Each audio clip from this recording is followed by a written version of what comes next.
चलिए स्टूडेंट, तो हम अपना पहला चैप्टर स्टार्ट करते हैं जिसका नाम है इकाई व मापन। ठीक है, सबसे पहले हम इसमें पढ़ेंगे, वो हम पढ़ेंगे भौतिक राशियां। भौतिक राशियां साथ के साथ नोट्स आप बना लीजिएगा जिससे आपके काम आएंगे। सबसे पहले हम चालू करेंगे भौतिक राशियां। भौतिक राशियां क्या होती हैं उसके बारे में आप सुनिए कि भौतिक राशियां वह राशियां जो भौतिकी के नियमों का पालन करती हैं, वह राशियां क्या कहलाती हैं? भौतिक राशियां। लिख लीजिएगा इसको, है ना। वह राशियां जो भौतिकी के नियम का पालन करती हैं या उनके नियमों का वर्णन करती हैं, उन्हें हम भौतिक राशियां कहते हैं। अब जो भौतिक राशि होती है वो भौतिक राशि बनी कैसे, हम इसके बारे में थोड़ा सा देख लेते हैं। इसको इंग्लिश में कहते हैं फिजिकल क्वांटिटी।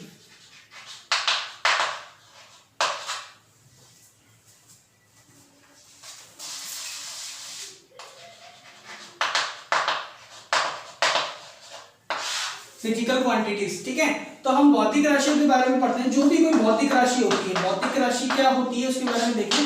भौतिक राशि जो होती है, भौतिक राशि ये दो चीजों से आपके मिलकर बनी होती है, जिसमें आपके पास एक चीज होगी, पहली तो उसका मापांक और दूसरा होगा उसकी राशि, इकाई। ठीक है, कोई भी भौतिक राशि होगी वो दो चीजों से मिलकर बनी होगी। पहला होगा उसका मापांक और दूसरा होगा उसकी इकाई। जैसे कि हम कुछ भी मार्केट में कुछ भी लेने जाते हैं, मान लो हम आलू लेने जाते हैं, तो आलू लेने जाते हैं जब हम, तो हमने जब आलू खरीदा है, जो आलू खरीदा है, तो हमने उसको कहा होगा कि 1 किलो आलू दे दे भाई, कि 2 किलो आलू दे दे या 5 किलो आलू दे दे। तो 5 जो है वो तो उसका कहलाएगा आपका मापांक। ठीक है, और ये जो कहलाएगी वो आपकी कहलाएगी इसकी इकाई। तो ये दो राशियों से मिलकर बनी दो चीजों का गुणा है, यानी कि एक तो मापांक जो है आपका 5 और दूसरा है आपकी इकाई, वो है आपकी केजी।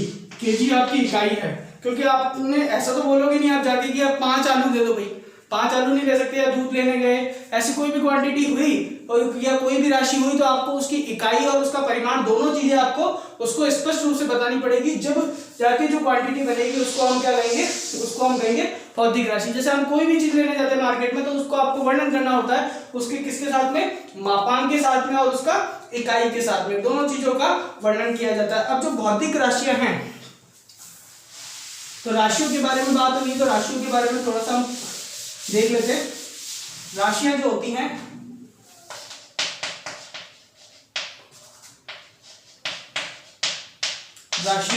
राशियां ये दो प्रकार की राशियां होती हैं। ठीक है, दो प्रकार की होती हैं।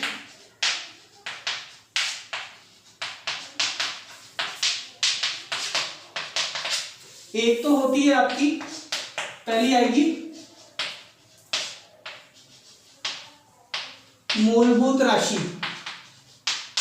ठीक है, दूसरा आपकी आएगी व्युत्पन्न राशि। जो मूलभूत राशि होती है उसको हम कहते हैं फंडामेंटल यूनिट,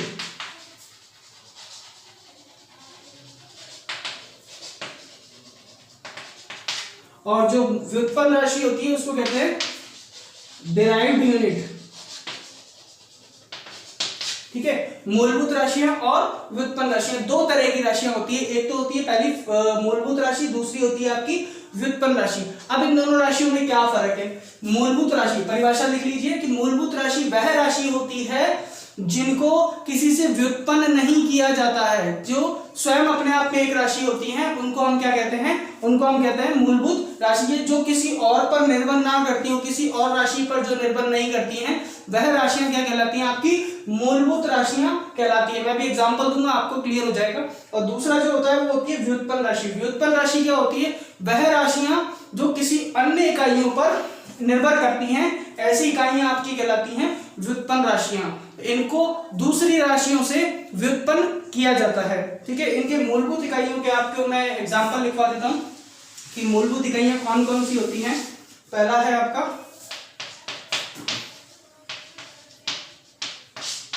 द्रव्यमान, जो आप केजी में लेंगे। दूसरा है आपका लंबाई, जो आप मीटर में लेंगे।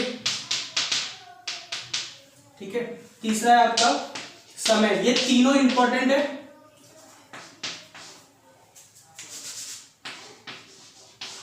सेकंड में लेंगे समय को, तीनों ये तीन राशियां तो मेन इंपॉर्टेंट ही है। चौथा आपका ले लेते हैं तापमान, जो आप केल्विन में नाप सकते हो, ठीक है, सेंटीग्रेड नहीं चलेगा इसमें, केल्विन ही चलेगा। उसके बाद आपका जो पांचवा आता है, पांचवा आपका आएगा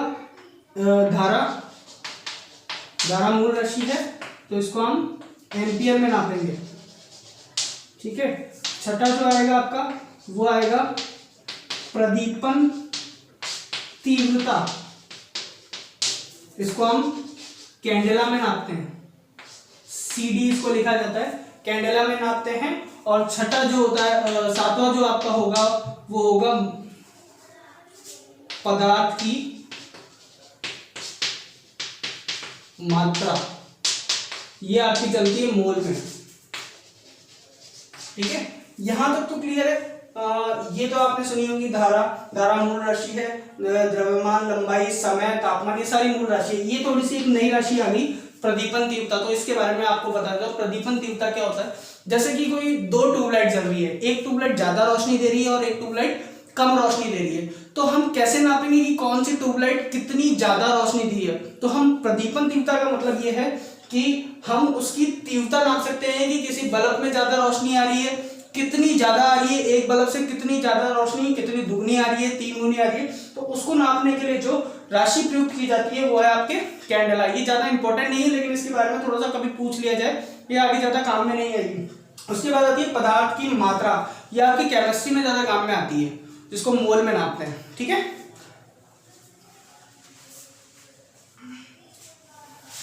एक नोट लिख लीजिएगा कि, और स्क्रीन को पॉज करके सबको उतार लीजिएगा, ठीक है।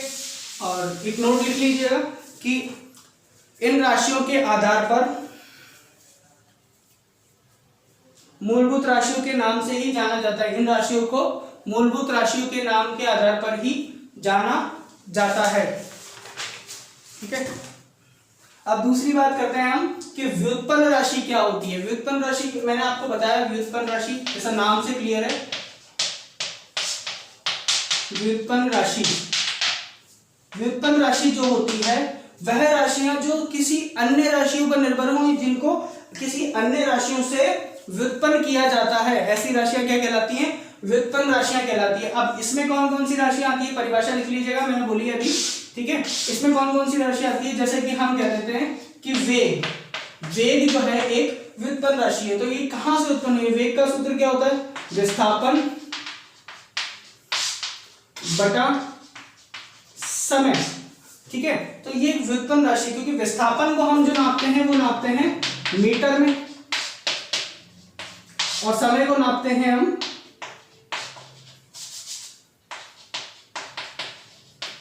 सेकंड में, ठीक है। तो इसकी जो इकाई हो जाती है वो हो जाती है मीटर पर सेकंड। ये खुद में एक राशि इकाई नहीं है, ये खुद में एक इकाई नहीं है, ये जो है, ये वेग जो है एक ऐसी राशि है जो दूसरी राशियों पर निर्भर हो रही है। किस किस पर निर्भर हो रही है, विस्थापन पे और समय पर। तो इससे जो उत्पन्न होकर जो राशियां आ रही हैं वो कहलाती हैं आपकी व्युत्पन्न राशियां। जो मीटर पर सेकंड जो इसकी इकाई है वो इसकी व्युत्पन्न इकाई कहलाएगी, ठीक है। तो आप ये भी नोट कर लीजिएगा। अब इकाई की प्रणालियां करा देता हूं मैं आपको।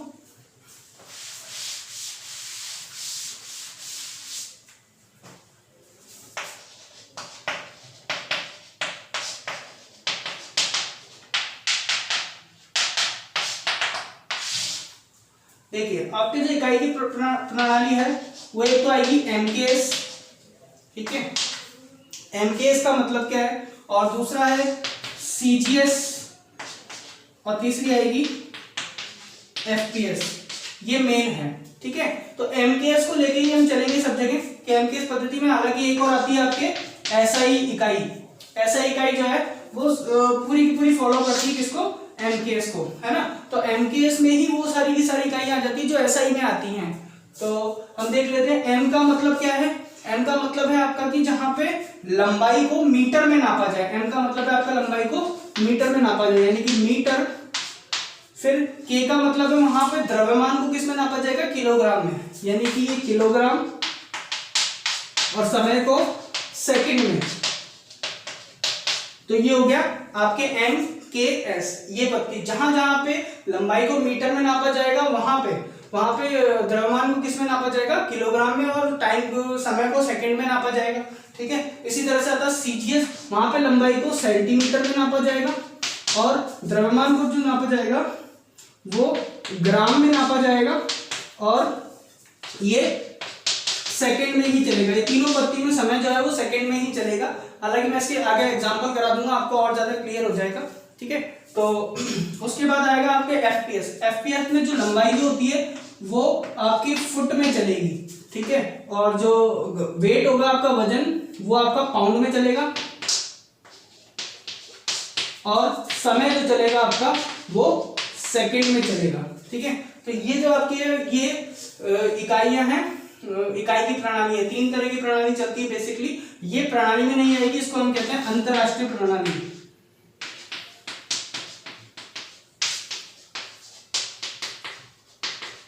ठीक है, इसका नाम है अंतरराष्ट्रीय प्रणाली।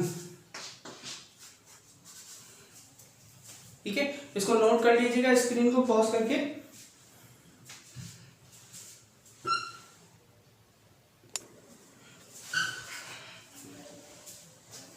चलिए, ये टेबल आपको कॉपी करनी है। ठीक है, मैं आपको समझा देता हूं। ये जो प्रणालियां लिखी हैं, एक तो एमकेएस, सीजीएस, एफपीएस और एसआई यूनिट, ये आपको तीनों में फर्क आपको बता देगी। जैसे एमकेएस में द्रव्यमान को केजी में चलेगा, सीजीएस में ग्राम में और एफपीएस में पाउंड में। एसआई इकाई में आपका केजी में ही चलेगा। मैंने आपको बताया था एमकेएस और एसआई दोनों एक जैसा ही चलता है। ठीक है, उसके बाद लंबाई जो है वो मीटर में चलेगी, यहाँ चलेगी सेंटीमीटर में, यहाँ फुट में और यहाँ पे वापस से मीटर में। फिर उसके बाद जो समय है, समय आपका सेकंड में, यहाँ भी सेकंड में, समय चेंज नहीं होता, समय हमेशा सेकंड में ही आपका चलेगा। जो तापमान है वो केल्विन में, यहाँ भी केल्विन में और यहाँ भी केल्विन में, इसमें भी कोई फर्क नहीं है। एफपीएस में इसकी कोई इकाई निकाली नहीं गई है, इसलिए मैंने इसको खाली छोड़ दिया गया।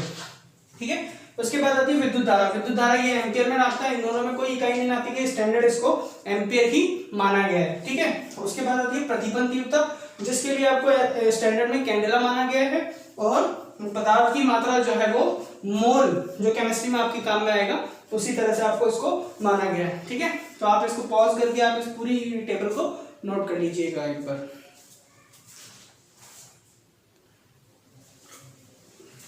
चलिए आगे, इसमें नेक्स्ट जो इंपॉर्टेंट टॉपिक है वो है विमीय सूत्र। विमीय सूत्र आपके लिए मोस्ट इंपॉर्टेंट है, ये समझ लीजिए आपका 12th क्लास एंड तक आपका ये पीछा नहीं छोड़ने वाला। ठीक है, तो आप देखिए विमीय सूत्र क्या होता है। विमीय सूत्र किसी भी मूलभूत इकाई की वह घातें हैं, यानी कि किसी भी मूलभूत भौतिक राशियों की विमाओं की वह घातें जो मूलभूत इकाइयों पर लगाई जाती है। मूलभूत इकाइयां कौन सी होती है, जैसे ये एम का मतलब है इसमें मास,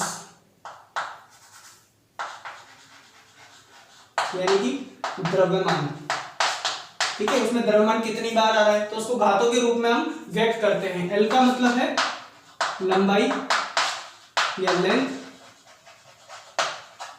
और टी का मतलब है समय, यानी कि टाइम। और उसके अलावा भी अभी मैंने 7 बताई है, 7 में से अगर कोई और आ जाता है जिसकी जरूरत पड़ती है तो मैंने उसके लिए आपको क्यों लिख दिया है। तो उनको घातों के रूप में जब व्यक्त किया जाता है तो उसको हम कहते हैं विमीय सूत्र में हमने उसको लिख दिया गया है। तो हम केवल मूलभूत इकाइयों पर ही घातें लगाएंगे। मूलभूत इकाइयां मैंने कितनी बताई थी, 7 बताई थी, द्रव्यमान, लंबाई और टाइम, समय जो है यहां तक आपके काम आने वाला है। 11वीं क्लास में ये समझ लो कि यहीं तक काम में आएगा। अगला अगर कोई आ जाता है, जैसे धारा आ जाती है एम्पियर में, तो उसके ऊपर कोई और घात लगेगी, उनको इसमें इंक्लूड करने की जरूरत नहीं है। ठीक है, तो उसके लिए मैं एम्पियर के लिए ए लिख दूंगा और ए के ऊपर कोई घात लगा दूंगा। ठीक है, तो आगे जब मैं एग्जांपल करूंगा तो आपको क्लियर हो जाएगा कि विमीय सूत्र निकाला कैसे जाता है और किस तरह से हम इसको व्यक्त करते हैं। ठीक है, तो इसको नोट कर लीजिएगा। और इसके कुछ महत्वपूर्ण बिंदु हैं वो मैं आपको लिखवा रहा हूं।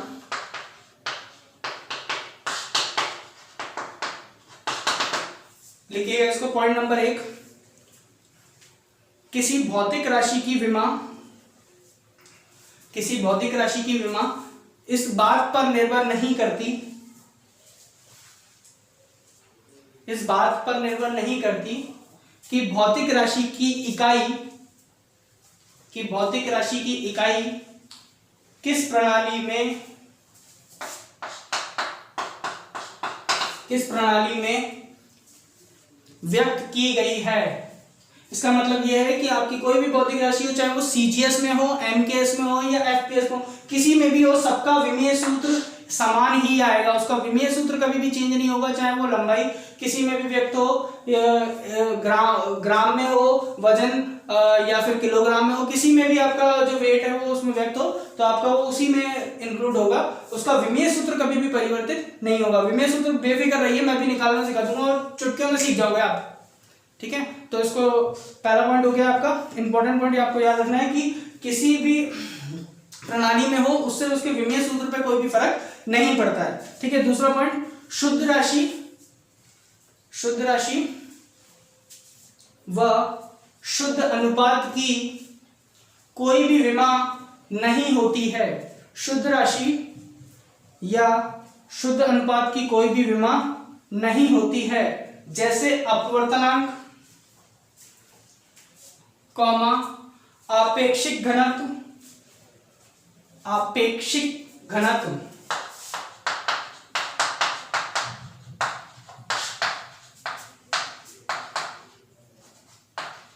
इसको रिलेटिव डेंसिटी कहते हैं इंग्लिश में, आपेक्षिक घनत्व या आपेक्षिक परावैद्युतांक। मैं जानता हूं ये थोड़े से नए वर्ड है, लेकिन इस पे कंफ्यूज मत हो। मैं थोड़ा सा एक ऐसा अच्छा सा एग्जांपल लेके बताता हूं कि किन बातों पर किनकी विमा नहीं होती है या किनका, जिसकी इकाई नहीं होगी उसका विमा भी नहीं होगा। पहली चीज तो जैसे कि मैं आपको थोड़ा सा 10वीं क्लास में लेके चलता हूँ, आपने ये सूत्र बहुत पढ़ा होगा, साइन थीटा। साइन थीटा क्या होता है?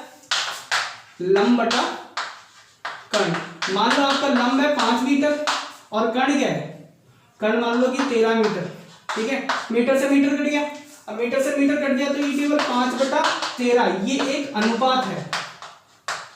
तो साइन थीटा की कभी भी कोई भी विमा नहीं होगी, ना इसकी विमा होगी और ना ही फिर इसका कोई विमीय सूत्र होगा। तो थोड़ा सा ध्यान रखिए, ये एक बार AEEE में साइन की फॉर्म में एक क्वेश्चन दे रखा था जिसमें पूछा था कि विमीय सूत्र निकालना, एक तरंग की समीकरण थी, है ना। तो उसमें भी कई बच्चे सोचते हैं साइन थीटा की विमा क्या होगी, तो साइन थीटा की कोई भी विमा नहीं होती, ना साइन थीटा की होगी ना कॉस थीटा की, किसी भी त्रिकोणमितीय फलन की कोई भी विमा नहीं होती। क्यों नहीं होती? क्योंकि वो सीधे सीधे अनुपात होते हैं और जो भी राशियां अनुपात में लिखी जाएंगी उनकी कोई भी विमा नहीं होगी, क्योंकि उनकी दोनों की दोनों राशियां कट जाती हैं। इसी तरह से होता है आपेक्षिक घनत्व, है ना, उसके बारे में हम थोड़ा सा आगे चर्चा करेंगे जब घनत्व वाला चैप्टर आएगा, दाब या फ्लूइड तरल वाले में, उसमें घनत्व वाले की जरूरत पड़ती है।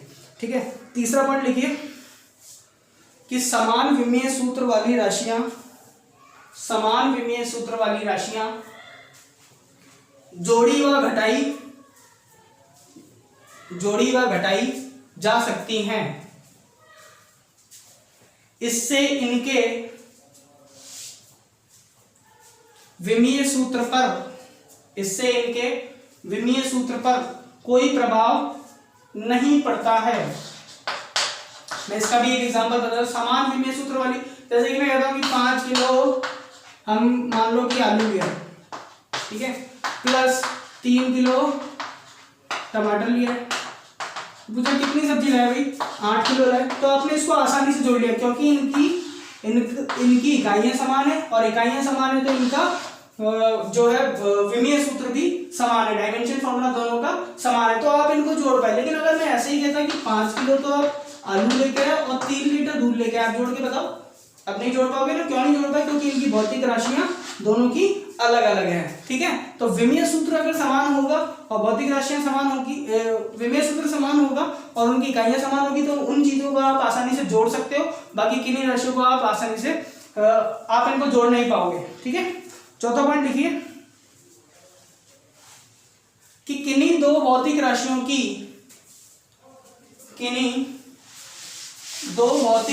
की विमाएं समान हो सकती हैं, परंतु उनकी इकाइयां भी समान हो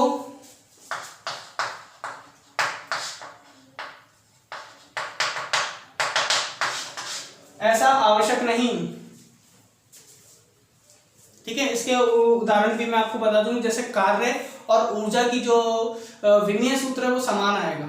ठीक है, तो कई एग्जांपल, पहले हम विमीय सूत्र निकालना देखते हैं कि कैसे निकाला जाता है। सबसे पहले छोटा सा लेता हूं। पहला मैंने लिया लंबाई। लंबाई क्या होती है भाई? एल होती है, ठीक है। और किसमें नापी जाती है? मीटर में। मीटर में नापी जाती है लंबाई, ठीक है। तो इसका विमीय सूत्र लिखते हैं। देखो एमएलटी लिख लेते हैं पहले, एमएलटी। अच्छा, इसमें द्रव्यमान की कहीं बात हुई क्या? द्रव्यमान की कहीं बात नहीं हुई, तो द्रव्यमान कितना आएगा? ऊपर घात 0 आएगी। लंबाई है कि हाँ भाई लंबाई एक बार है तो इस पे घात कितनी लगा दो? 1 लगा दो। समय की कोई बात नहीं हुई तो घात कितनी आएगी? 0। यानी कि लंबाई में केवल मीटर आया, मीटर के लिए लंबाई एल का प्रयोग किया गया। ये किसके लिए? द्रव्यमान के लिए। ये किसके लिए? लंबाई के लिए। और ये किसके लिए? समय के लिए। तो लंबाई एक बार प्रयुक्त हुई है तो आप इस पे क्या लगा दोगे? एल के ऊपर एक घात लगा दोगे, ठीक है। तो ये इसका विमीय सूत्र हो गया। इसी तरह से हम दूसरा निकालते हैं। मान लो कि क्षेत्रफल। हाँ भाई, क्षेत्रफल जो है एरिया कहते हैं जिसको, इसकी इकाई क्या होती है? इकाई होती है मीटर स्क्वायर को मान लेते हैं हम। मीटर स्क्वायर इसकी इकाई होती है। अगर हम इसका विमीय सूत्र निकालें एमएलटी, फटाफट बोलो। इसका मतलब है एल इंटू एल, दो लंबाइयों का गुणा हुआ है यहाँ पे। एल इंटू एल, जब तो इकाई बनी है मीटर स्क्वायर। तो एल पे कितना आएगा? घात 2, और इस पे कितनी आएगी? 0, और इस पे कितनी आएगी? 0। तो इस तरह से इसका हम विमीय सूत्र निकाल सकते हैं। तीसरा आपका है आयतन, ठीक है। आयतन वॉल्यूम V, फटाफट निकाल के बताओ। इस आयतन को हम नापते हैं मीटर क्यूब में। तो metre cube L into L into L, ये तो इसकी इकाई हो गई मीटर क्यूब, ठीक है। जैसे इसकी इकाई थी मीटर स्क्वायर, इसकी इकाई थी मीटर, ये मीटर स्क्वायर और ये मीटर क्यूब। अगर इसका विमीय सूत्र लिखेंगे तो एम के ऊपर 0, एल के ऊपर घात कितनी आ गई? 3, और टी के ऊपर कितनी आ गई? 0। तो इसका विमीय सूत्र हो गया m0 l0 t0। अभी कोई चौथी क्वांटिटी की जरूरत नहीं पड़ी तो मैंने क्यू नहीं लगाया, ठीक है। ये तीनों को आप नोट कर लीजिए, फिर आगे हम क्वेश्चन को थोड़ा सा और टफ करते हैं, है ना। आयतन हो गया हमारा। इसके बाद हम करते हैं घनत्व। सूत्र पता होगा तो सभी विमीय सूत्र लिख पाओगे आप।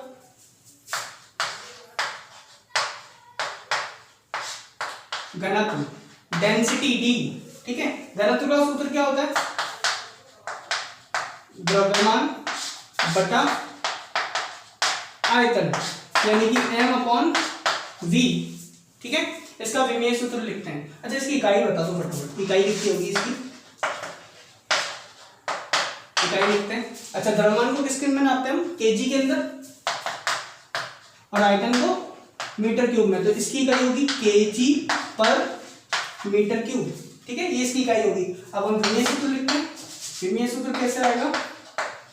विमीय सूत्र एमएलटी लिख लो पहले तो, ठीक है। द्रव्यमान है क्या इसमें? यहाँ दिख रहा है, हाँ केजी है द्रव्यमान। कहाँ पे? ऊपर है। ऊपर इस पे द्रव्यमान 1 पावर 1 घात आएगी इस पे, क्योंकि एक ही बार है, केजी का स्क्वायर नहीं है, केवल केजी है। तो एम के ऊपर कितना आएगा? 1। अच्छा, L metre cube, metre cube लंबाई के लिए मीटर है, लेकिन वो नीचे है ना। तो ध्यान से देखो, तो ये आ जाएगा केजी इंटू मीटर के ऊपर -3, ठीक है। केजी के ऊपर तो घात 1 ही है, और मीटर के ऊपर कितनी घात है? -3। तो एल पे कितनी घात आएगी? -3, और इस पे घात कितनी आएगी? 0। तो ये आपका बन गया घनत्व का विमीय सूत्र, ठीक है। इसके बाद हम एक और करते हैं। आपने एक और सुना होगा आवृत्ति, ठीक है। आवृत्ति एफ, ये साउंड वाले चैप्टर में आया होगा आपके तरंगे, 9th क्लास में आता है ज्यादातर साउंड। तो आवृत्ति का जो सूत्र होता है वो होता है 1/t, यानी 1/, आवर्त का यानी 1/t, और t को हम किस में नापते हैं? सेकंड में। तो आवृत्ति की जो इकाई होती है वो होती है 1/सेकंड। ये तो आपकी इकाई हो गई, यूनिट तो आपकी होगी 1/सेकंड, या फिर हम इसको कहते हैं सेकंड इनवर्स, ठीक है। तो इसका विमीय सूत्र क्या होगा? इसका जो विमीय सूत्र होगा एमएलटी लिख लो पहले तो। एम के ऊपर 0, एल के ऊपर 0, टी के ऊपर -1, ठीक है। यह आपका आवृत्ति का विमीय सूत्र हो गया। और छोटे छोटे फॉर्मूले हम करते हैं, देखिए कोई डाउट तो नहीं है, एक बार देख लीजिए पूरा।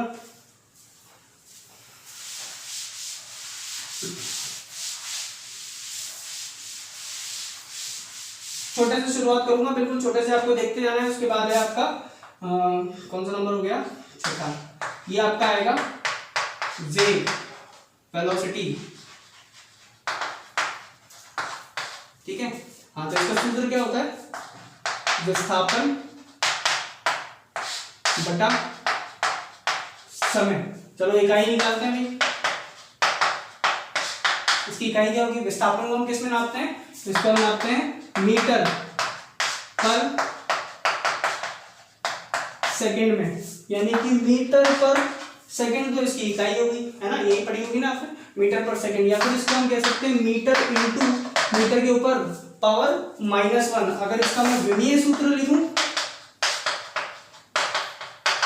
तो वो आपके पास आएगा, देखो m0 कोई kg वेजी नहीं है, m0 L1 देखा, इसके ऊपर 1 है, L1 और T -1, तो इसका विमीय सूत्र हो गया, आपको निकालने की जरूरत नहीं, फटाफट दिमाग में चलना चाहिए अब, है ना। ये हो गया आपका विमीय सूत्र वेग का। इसके बाद एक और राशि आती है 7वां नंबर, हम लिख लेते हैं त्वरण, एक्सेलरेशन। एक्सेलरेशन की भी मान निकालते हैं, तो एक्सेलरेशन क्या होता है बताइए, वेग बटा, अब तो पता टब होता जाएगा, ठीक है, वेग बटा समय, है ना। अब आपको वेग की पता होनी चाहिए कि वेग का सूत्र क्या होता है। वेग का सूत्र होता है आपका विस्थापन बटा समय, ठीक है, बटा समय, ये तो आपका वेग का सूत्र आ गया। तो इसको हम लिख सकते हैं विस्थापन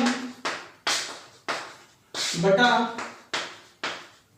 समय का होल स्क्वायर, ठीक है, विस्थापन बटे समय का होल स्क्वायर, या फिर वेग की इकाई लिख लो, है ना, डायरेक्ट वेग की लिख लो, मीटर पर सेकंड बटे सेकंड, तो आपके पास आएगा मीटर पर सेकंड स्क्वायर। ये तो आपकी हो गई इसकी इकाई।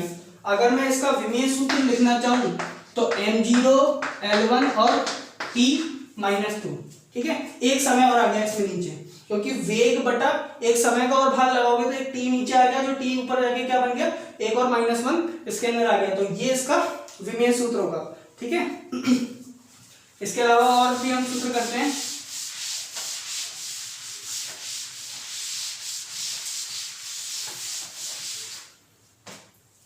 कौन सा नंबर है ये, 8वां नंबर डाल देते हैं, बल, फोर्स, बल का सूत्र क्या होता है भाई, द्रव्यमान इंटू त्वरण, ठीक है, और इसको थोड़ा सा इंपॉर्टेंट लगा देना, द्रव्यमान इंटू त्वरण। अच्छा भाई, द्रव्यमान को हम क्या लिख सकते हैं, पहले तो इसकी इकाई निकालते हैं ना, इसकी इकाई होगी kg, ये तो द्रव्यमान के लिए आया, और त्वरण के लिए मीटर पर सेकंड स्क्वायर, यानी कि इसकी इकाई हो गई kg इंटू मीटर पर सेकंड स्क्वायर, ये इसकी इकाई हो गई, ठीक है। और इसी इकाई को हम लिख देते हैं न्यूटन, ये आपकी ऐसा ही इकाई है, ठीक है, थोड़ा सा ध्यान रखें, kg इंटू मीटर पर सेकंड स्क्वायर को ही हम क्या कहते हैं, न्यूटन कहते हैं, ये इसकी ऐसा ही इकाई हो गई।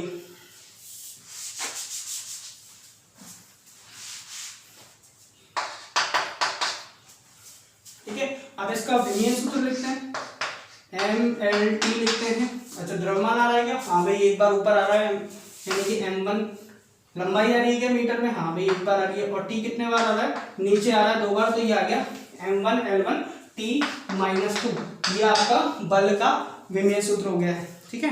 नोट कर लीजिए इसको, पॉज करके स्क्रीन को, मैं आगे बढ़ता हूँ।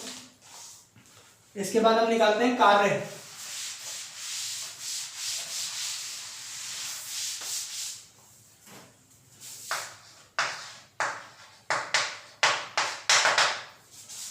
वर्क, कार्य का सूत्र बताइए, वो होगा बल इंटू विस्थापन, ठीक है, यानी कि F इंटू ds कह लो या s कह लो, बल इंटू विस्थापन। पहले सबसे पहले हम इसकी इकाई निकालते हैं, इकाई क्या होगी, ठीक है, तो इसकी हमने निकाली थी kg इंटू मीटर पर सेकंड स्क्वायर, ठीक है, इंटू विस्थापन की क्या होगी वापस से मीटर, तो इसकी जो इकाई निकल के आई वो आई केजी इंटू मीटर स्क्वायर पर सेकंड स्क्वायर, ये इसकी इकाई है। ठीक है, इसी को मैं, इस इकाई को मैं ऐसा इकाई में लिख लेता हूं, तो इसी को हम कहते हैं जूल। ठीक है, इसकी ऐसा इकाई जो होती है जूल, वो किसके बराबर होती है, 1 joule kg into metre square पर सेकंड स्क्वायर के बराबर होगी, है ना। अब इसका विमीय सूत्र लिखते हैं, फटाफट लिख पा रहे हो क्या, फटाफट देखो, देख के लिखो फटाफट, क्या आया विमीय सूत्र, फटाफट लिखो। पहले लिखने से पहले क्या M1 आ रहा है, क्या L2 आ रहा है, क्या T -2 आ रहा है, चेक कर लो एक बार। और ये भी आपका इंपॉर्टेंट होगा, ध्यान रखिएगा, ये कई बार पूछा जाता है कि कार्य का विमीय सूत्र लिखिए और उसकी इकाई निकालिए।